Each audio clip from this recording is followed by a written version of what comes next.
Mr. and Mrs. North and South America and all the ships at sea. Let's go to press. Let's go back tonight to another day. Rogers in the... Turn with us now to those thrilling days of yesteryear. What evil lurks in the hearts of men? The shadow. Don't touch that dial, because there's nothing else on. You might just as well listen to Blondie. Tales of the Supernatural. You are there. We offer you escape. Daddy's coming down off the porch. Good night, Mrs. Calabash. Portsmouth Community Radio Audio Theater is on the air.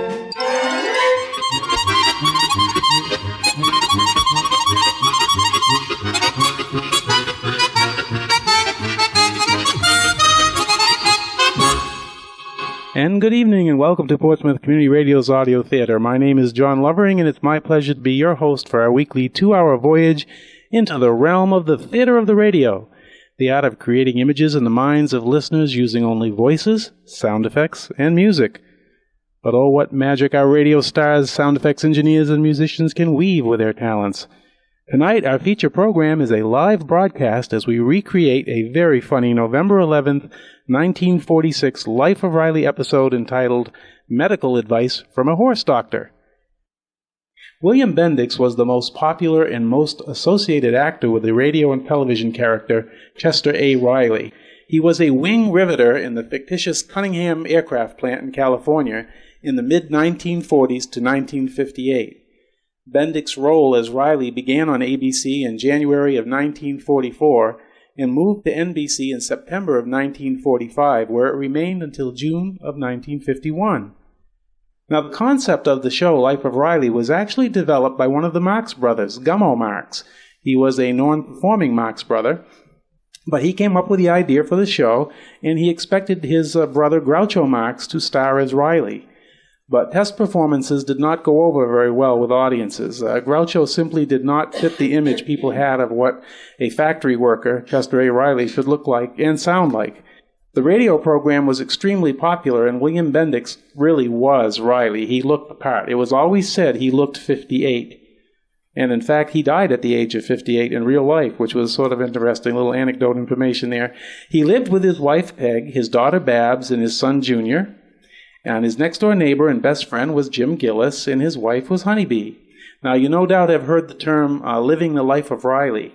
Well, that phrase referred to Irish author James Whitcomb Riley, who, during the 1880s, described a life of prosperity and contentment, living on someone else's money, time, and work. Chester A. Riley definitely did not live the life of Riley. The show's comedic plot line centered around Riley himself. He was gullible and occasionally clumsy, but he was a big-hearted lug, and the doings and undoings of his family, Riley's inclination for turning mere trouble into near disaster through his well-intentioned bubbling, was often aided or instigated by his best friend and next-door neighbor, Gillis. The listening audience could identify with Riley's life situation, and they always cheered for him to succeed. An interesting bit of trivia is that a line of indignation that Riley often uses became one of the most famous catchphrases of the 1940s. That line was, "What a revolting development this is." Now, the radio series was benefited by the immensely popular character by the name of Digby Digger Odell, the friendly undertaker, who was played by an actor by the name of John Brown. Whereas Gillis gave Riley bad information that got him into trouble, Digger gave him good information that helped him out of a hole, as he might have put it. Brown's lines as the undertaker were often repetitive. They included puns based on his profession, but thanks to Brown's delivery, the audience loved him.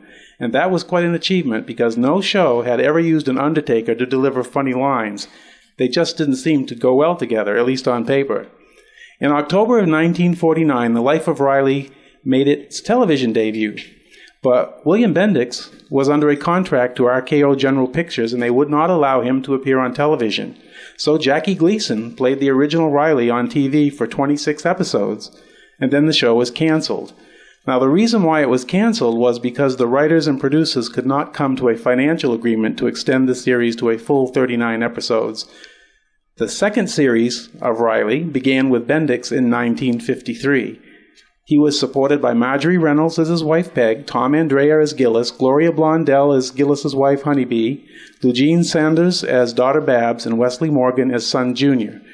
The Life of Riley series with Bendix lasted 217 episodes and remained on NBC as a fixture until August 22, 1958, and then it went into syndicated reruns that lasted until Bendix's untimely death at the age of 58 in 1964. Now, with all that background, I think we're ready for tonight's live performance. Members of our Portsmouth Community Radio Audio Theater Players, with a small but enthusiastic audience. Right, audience? Yay! Yes. That's very enthusiastic. Would you believe that was only one person, ladies and gentlemen? No, that was they're here, and we thank them very much. And we're about to recreate a November 11th, 1946 Life of Riley episode entitled Medical Advice from a Horse Doctor. So without further delay, we present a live performance, including the original Teal, that's T-E-E-L, dental powder commercials, and starring Chuck Curtis as Chester A. Riley, Jean Proulx as Peg Riley, Rachel Bailey as daughter Babs, Chris Batty as Simon Vanderhofer, Babs' boyfriend, Donald G. Hands as Dr. Lucius Vanderhofer, John Supernant is also Digger Odell, the friendly undertaker, as well as Dr. Lang and our announcer. He's a triple play tonight. So the cast is stepping up to the microphone. Gordon Sharpless is helping out with sound engineering, and Melanie Lovering and Donald Hands are going to help out with some manual sound effects. So they're stepping up to the mic, and we're ready to begin. So, Mr. Announcer, if you please. For a beautiful smile, it's Teal Liquid Dentrifice and The Life of Riley for laughs. That's T-E-E-L. Teal, the amazing liquid dentrifice, brings you The Life of Riley with Chuck Curtis as Riley. Remember, friends, for a beautiful smile, it's T-E-E-L, Teal. And now, it's The Life of Riley.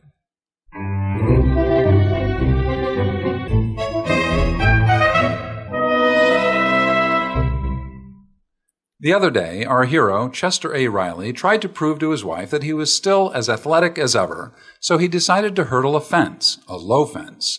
And now, 3 days later, he's still walking with a limp.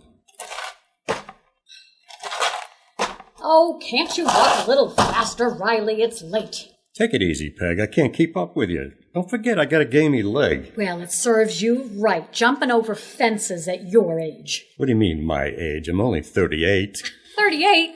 You mean 40. Well, okay, but if I'm 40, that makes you 37 instead of 35 like you tell people. All right. So, you're only 38. Now, come on, try to walk a little faster. How can I walk faster when I'm limping like this? Gee whiz, you'd think a wife would show a little sympathy. This might be serious. Well, then why not go see a doctor? I've been telling you that for the last 3 days. No. Nothing doing. I ain't throwing out my hard-earned money on doctors. Remember that doctor that I went to 3 years ago? Gave me an examination from head to foot, my lungs, my heart, my eyes, everything. In the end, what did he tell me? I ain't got no illness. And what's wrong with that? Well, when I pay out good money to doctors, I want something for it. Oh, that's ridiculous. $10 he charged me, and he had the nerve to ask for it right after the examination. He didn't trust me. Happened more than 3 years ago, and I'll never forget it. No trust in me. Just for that, I got a good mind not to pay him.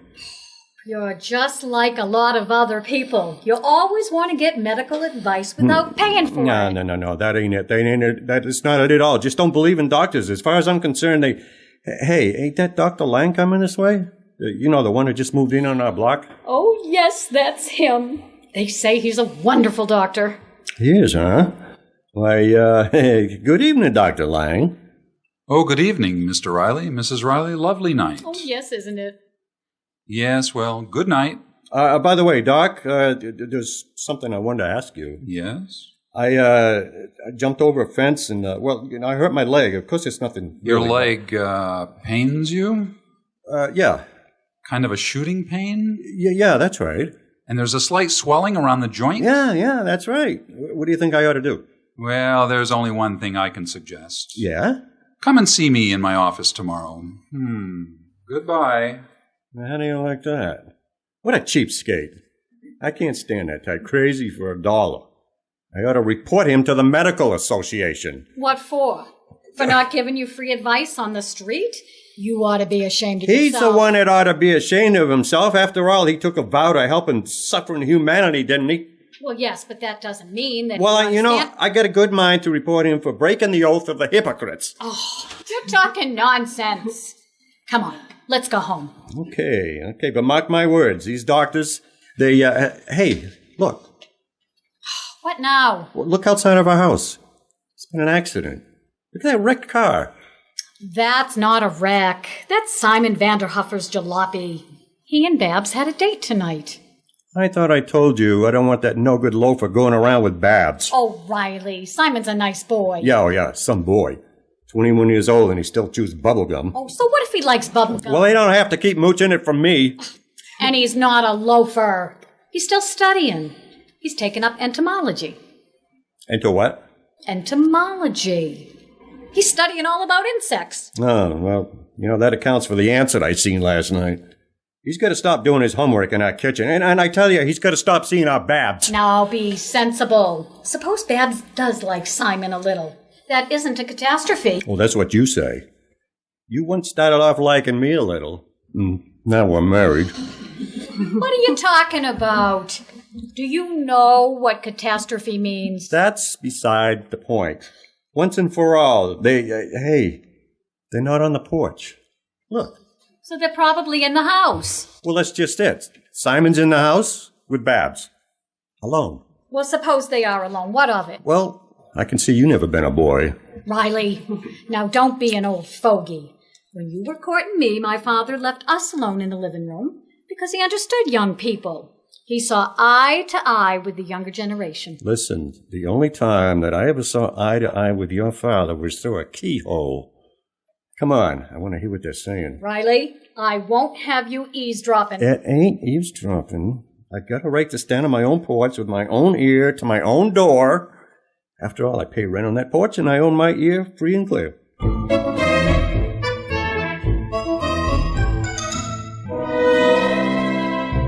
Gosh, Babs, it was swell you to let me come in for a while. Oh, I really shouldn't have. You'll have to go before my father gets home, Simon. A fie on your father. Let's live dangerously. Gosh, this is a thrill, sitting on the same couch with you. Oh, Simon, you often sit on the same couch with me. Yes, but your father always sits between us. But don't worry. Someday we'll have a couch of our own, and a house, too. Nothing elaborate, just a tiny 2-room California bungalow. We won't pay a cent over $30,000. Simon, you stop talking about us having a house. I can't help it, Babs. I love you. I love you madly. Oh, don't be a drip. It's true. I can't stand it any longer. I think of you day and night. I can't work on account of you. Why, yesterday in the lab, I took a spider and put it under a microscope. And you know what I saw? You! Simon, you really have to go now. Well, first you must kiss me. Kiss me wildly. Kiss me passionately. Right here. On my forehead. For heaven's sake, Simon, what's gotten into you? And that's the way I am, Babs. Don't let my appearance fool you. On the surface, I'm a quiet lake. Smooth and calm. But I got a terrific undertow. I love you madly. All right, Simon, save it for next time. You go home now. Oh, all right. But first, I want to feel 2 arms around my neck. So, you want 2 arms around your neck, do you? Mr. Riley, you're choking me. Daddy! Riley, leave Simon alone. Simon, get out of this house. Gosh, what did I do? Oh, Daddy, why do you always make a scene when Simon comes here? I told you 1,000 times I don't want you hanging around with this couch slouch. Oh, give me a chance, Mr. Riley. Let me stay, and I'll never sit on the same couch next to Babs again. Well... We'll sit on the love seat. Simon, get out now. Please, Riley. Mr. Riley, I love Babs. I want to give her my name. I want to marry her. Peg, did you hear that? He admits it. He wants to take our little Babs away from us and call her Vanderhopper yet. Oh, no, Mr. Riley. Don't look at it like that. When I marry Babs, you won't lose a daughter. You'll gain a son. 'Cause I'll move in. Simon, get out of this house!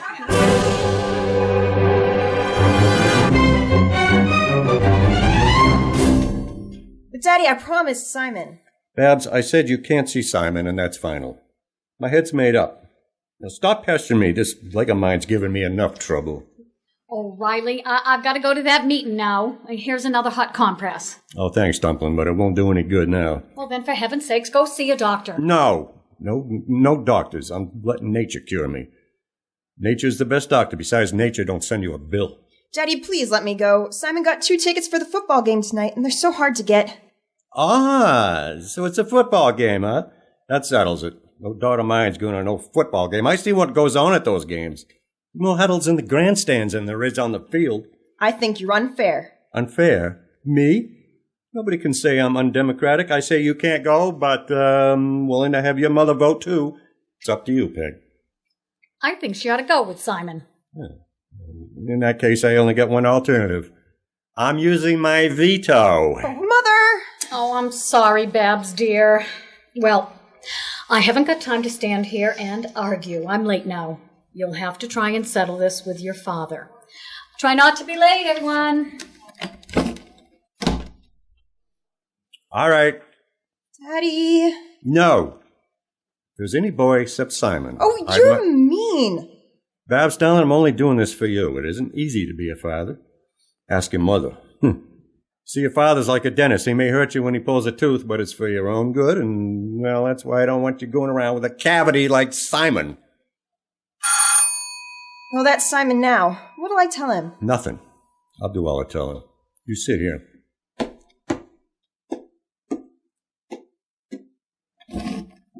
Good evening, Mr. Riley. Good night, Simon. Wait, I just came to tell Babs I can't take her out tonight. You what? What do you mean by breaking a date with my daughter? Simon, you can't take me? No, I gotta go out with my uncle. He just got into town. He's out in the car. Well, go on. Go with your uncle. Babs don't want you anyway.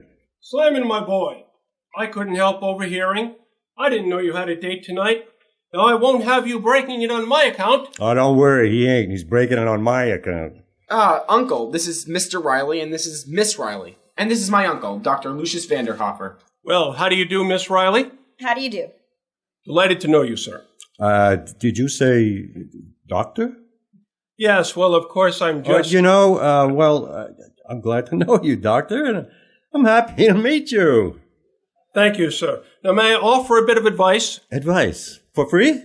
Well, it's this way. You see, I was just about to suggest that Simon forget about me and keep his date with your charming daughter. But, Uncle, Mr. Riley won't let me take Babs out. Simon, darling, where do you hear these rumors? I insist you take my daughter, and you can leave your doctor here with me. But, Daddy, you said that... You know, you gotta stop listening to what I say, honey. Now listen to what I say. Get your coat. Mustn't keep our sweet Simon waiting. Come right in, doctor. Oh, no. I wouldn't think of imposing. The youngsters can drop me at my hotel. As a matter of fact, I have a talk to prepare for the convention tomorrow. Oh, you talk too, doctor? Yes, Uncle's one of the most famous specialists. Oh, now, nephew, I'm just... A specialist? Oh, I insist you come in. I'm ready, Simon. Good night, Dr. Vanderhofer. Good night, Daddy. Good night. Good night, kids. Have a good time, and don't worry about coming home early, Babs. When you're with Simon, you're perfectly safe. And come on in, Doc. Let me have your bag. Well, I don't know, Mr. Riley. Of course, you know, if you think it'd be too boring for you. Oh, no, not at all. I'm sure we can find something to talk about. You bet. When it comes to talking about something common, I'm your man.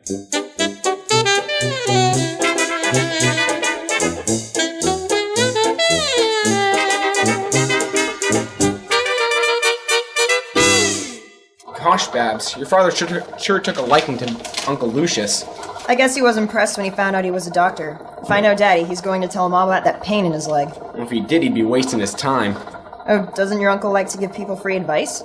Oh, it isn't that. Uncle Lucius can't give advice to people. He's a horse doctor. Cozy little place you have here, Mr. Riley. Well, thanks, Doctor. It was chilly outside. Oh, well, maybe you'd care to come in for a little drink. Just a little nip, huh? Hey, I don't mind if I do. Yeah, cocoa or milk? Oh, well, I won't trouble you. Well, make yourself at home here. Let me have your coat, and I'll hang it in the closet. Thank you. And your hat? Oh, yes. And your bag. I might as well put that in the closet, too. Here you are. Now, don't drop it. I've got my medicine and instruments in there. Oh, you have? Well, in that case, we better take it into the living room. After you, Doctor.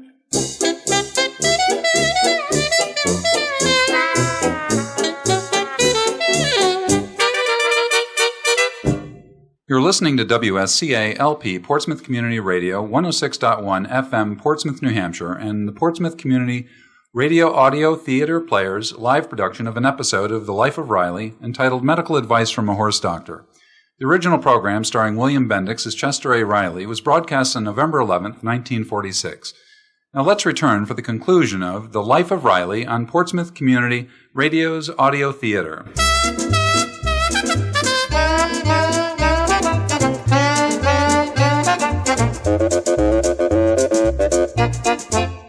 Well, Riley is entertaining an interesting guest this evening, Dr. Lucius Vanderhofer, the uncle of his daughter's boyfriend, Simon Vanderhofer. And KG Riley hopes, before the evening is over, to get some free medical advice for a pain in his leg. Unfortunately, our clever hero is unaware of one important fact. Dr. Vanderhofer happens to be a horse doctor. Yes, sir, Doctor. I got a pretty important job at that plant, even if I do say so myself. My boss, Mr. Stevenson, says they can't build those planes without me. Oh, yes, that's very interesting. Yeah, late. Right through the war. I turned out them planes practically single-handed. Why, if it hadn't been for me, you know what would have happened? American flyers would have been flying over Berlin without any planes. Am I boring you? Oh, no. Well, I'll be running along. No. Don't go yet. I've been talking about my profession. Now I ought to give you a chance to talk about your racket. Well, speaking about medicine, I know of an interesting case that you might find interesting. This case, I heard about it through a friend of mine.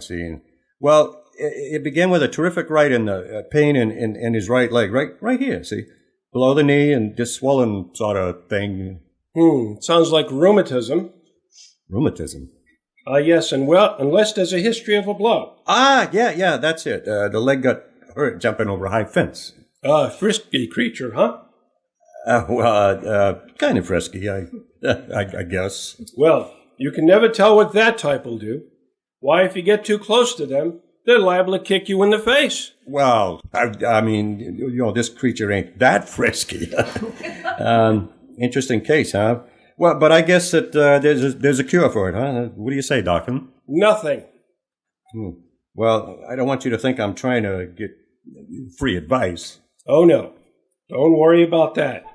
People try it every day, but I can smell a chiseler a mile off. I guess I'll open the window. It's getting a little stuffy in here. Mr. Riley, about that case you mentioned. Yes. Well, it's obviously a muscular strain. Yeah? As a matter of fact, that's my specialty. I'd like to have a look at that leg. Oh, I don't think that's possible. You see, my friend, well, he can't afford it. He's already spent a fortune on doctors.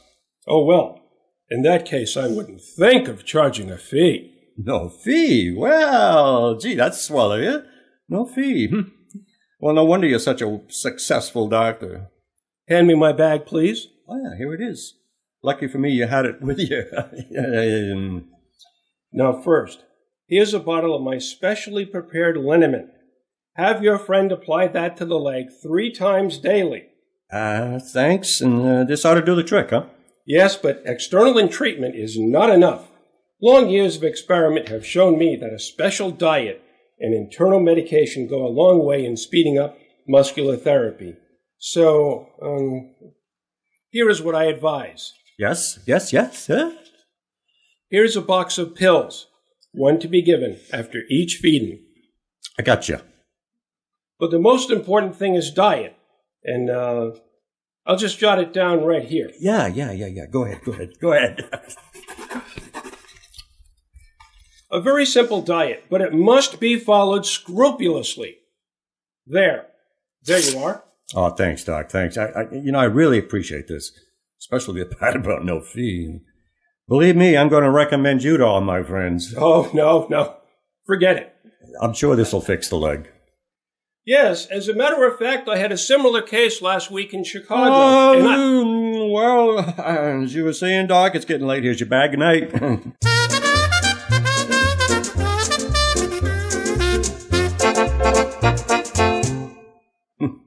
Should put one over on that, Doc. Sorry Feeling for the old boy. You know, it's like the old saying, the doctor's the last one to get paid. Correction. The doctor's not always the last. Who's that? It is I, Digby Odell, the friendly undertaker. Greetings, Riley. You're looking fine. Very natural. Oh, thanks, Digger. I feel great. Glad to see you anyway. What are you doing here, Digger? Oh, I'm on my way to see a movie. I hear it's superb. What movie's that? Nobody Lives Forever. Oh, yeah. It's about gangsters. Oh, it is? Yeah. Goody. I'm very fond of gangster pictures. Bogart tangling with Alan Ladd, Bogart mangling Sidney Greenstreet, Bogart strangling Peter Lorre. I adore Humphrey. He's so great. Would you care to join me, Riley? Oh, no, I gotta get home. I just came out to get some stuff for a diet that a doctor gave me. You see, I got a sprain in my leg. A diet? For a sprain? Yeah, I got it all written down right here. Here it is. Oh, yeah, here it is. Let me see. Yeah. A doctor recommended this? He must be a quack. Quack? Honest? You think he's giving me the business? Judging by this, he's giving me the business. Well, yeah, this guy's a great doctor. He's a specialist. You're like a lot of people, prejudiced against doctors. Not I. Some of my best friends are doctors, believe me. But take my advice. Look into this diet very carefully before you go any further. No. I know what I'm doing. But Riley... I'm gonna try it. Very well. Have it your way. But if you do, someday your epitaph may read something like this. Here lies Riley who went on a diet. He kept shouting, I'll try it. Now he's lying here, quiet. Well, cheerio. I better be shoveling off.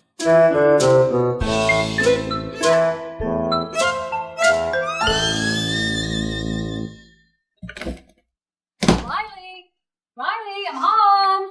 I'm in here, Dumpling, in the kitchen.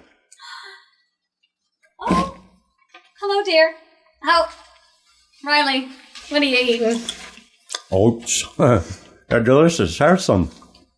You're eating oats. Yeah, and apples. Yeah. Better get some more, though. I could only find a dozen in the icebox. You ate up the whole... Riley, yeah, what are you... Excuse me, Dumpling. Excuse me. I could have my dessert. What are you eating now? Umber sugar. I gotta eat one lump every hour. You're out of your mind. Oh, don't get excited, Dumpling. This is my new diet. I found a great doctor. What doctor? Simon's uncle. He was here tonight and he gave me advice for my leg and I didn't even have to pay him a cent. I never heard of a diet for a sore leg, Riley. Oh, it's great.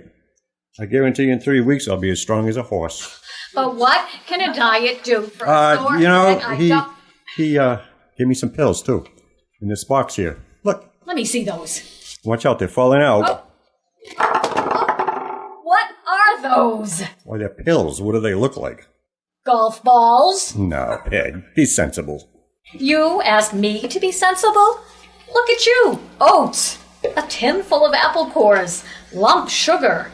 And what have you done to the house? Oh, that's me. It smells like a stable. That's me. I mean, it's my liniment. Oh, Riley, are you sure this uncle of Simon's knows what he's doing? Well, he's a great specialist. Famous. Only, he ain't too smart. I sure put one over on him. Well, good night, Simon. Oh, there's the kids. Can I come in for a while, Babs? Oh, I don't think Daddy will really... But of course he can come in. Come on in, Simon, darling. Hello, Mother. Hello, dear. Hi, Daddy. Good evening, Mr. Riley. Hello, Mrs. Riley. Hey, you know that uncle of yours? He's a great doctor. He's the best in his line. He's been telling me all about his work. Well, he's had some very interesting cases. Did he tell you about the one in Chicago last week that got hurt jumping a fence? Well, no. He started to, but, well, what happened? My uncle worked on him for days, but finally had to put him out of his misery. That's the kind of doctor I like. A guy that, put him out of his misery. With a pill. 1, 2, 3. It's all over. Oh, Simon, I've never heard of such a thing. Why, sure. Every horse doctor does that.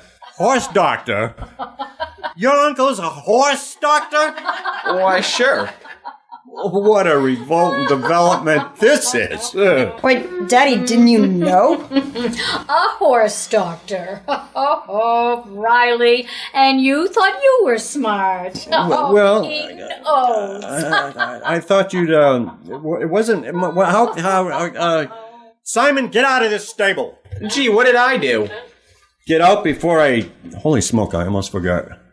I gotta make a call. Lucky I found out in time. Wait, Daddy, who are you calling? Mr. Stevenson, my boss. Mr. Stevenson? Hello, boss. This is Riley. Listen, you know that doctor I recommended for you to have your wife go and see? Well, don't use him. Never mind. Why not? Just don't use him. Don't let him treat your wife unless you want to maybe enter in the Kentucky Derby.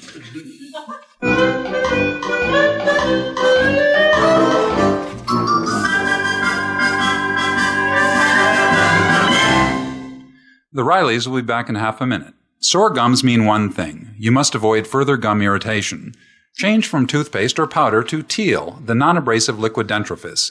Teal not only makes teeth sparkling clean, but because Teal's a liquid, it actually reduces the irritating effects of the brush itself. That's T-E-E-L, Teal.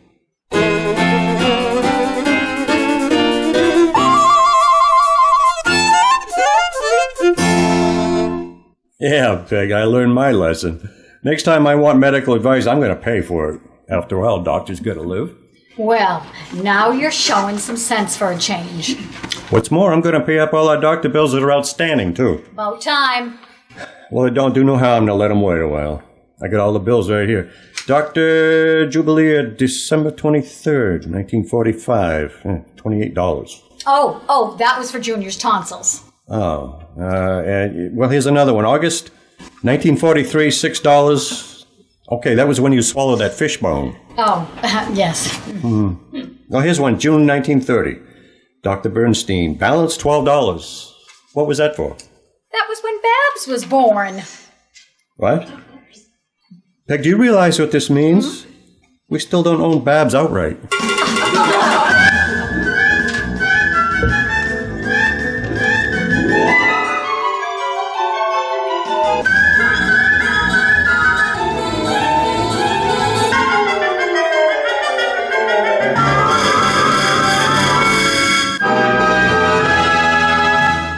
You have just heard the Portsmouth Community Radio Audio Theater Players in their recreation of a November 11th, 1946 episode of The Life of Riley entitled Advice from a Horse Doctor. The original script was written by Reuben Shipp and Alan Lipscott. The part of Chester A. Riley was played by Chuck Curtis, Peg Riley by Jean Proulx. Daughter Babs was played by Rachel Bally. Simon was played by Chris Batty. Dr. Vanderhofer was Donald Hands, with John Supernott as Digby Odell and John Supernott as Dr. Lang. Tonight's show was directed by John Lovering with live sound effects by Melanie Lovering. Recorded sound effects and music were created by John Lovering. Special thanks to Gordon Sharpless for sound engineering of tonight's live broadcast.